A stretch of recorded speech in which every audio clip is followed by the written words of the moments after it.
When we get to year 20 on this particular chart, you'll see the house does what we refer to as zeroing out in value. For the person taking the loan, this means nothing.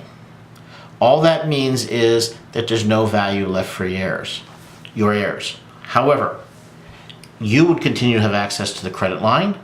You would continue to get loan advances. For the person taking the loan, the zeroed out value means nothing. However, for the heirs, it means there's no actual value left in the loan. Were that to happen, I would tell your heirs they basically have two choices. First, your heirs can purchase the house at 95% of the fair market value. The reason it's done at 95%, there's no realtor involved. HUD feels that if they make it 95%, it's fairly easy for the heirs to make their choices from there. If nobody wants to buy the house or nobody can afford to buy the house, I would tell your heirs to loot the house. And I didn't say the word loot.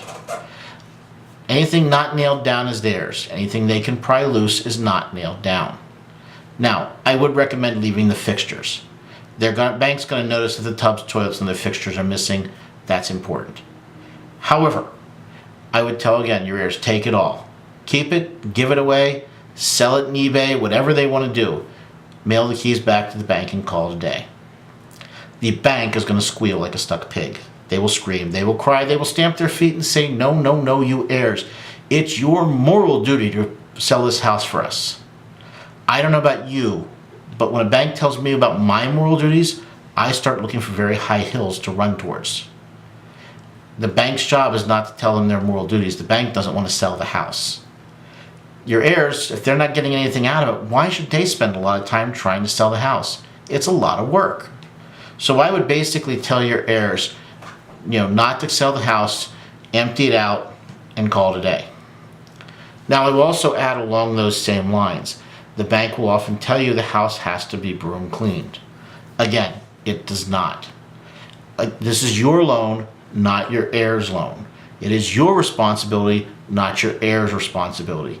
Keep these thoughts in mind. This is a very important thing. If nobody wants the couch, leave the couch behind. Don't argue with them. Just leave it sit there. Now, granted, I will not leave the place an entire mess because their mother will come haunt them. But, there's no reason to clean it within an inch of its life. Just take all your stuff and call it a day. When the bank gets the keys, it's their problem. Now, I have heard tale of more than one lender sending a letter to people saying, well, we'll take the keys, but you got to give us $2,000.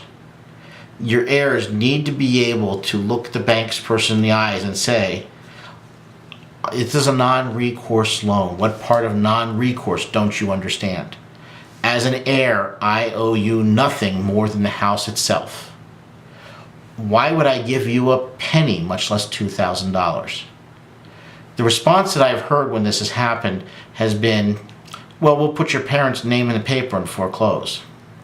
Now, no offense to you personally since you're taking this loan out, but at that point, you're dead. What do you care what happens afterwards? It's not really your problem, and no one's going to fault you for it. Don't make your heirs pay for these things. It's not their problem. It's not their loan. My guess is that not long after the heirs say, no, we're not giving you $2,000, the bank's going to have someone show up at their door saying, please, please sign this piece of paper so that we don't have to foreclose and go through the whole method. We would rather do this simply.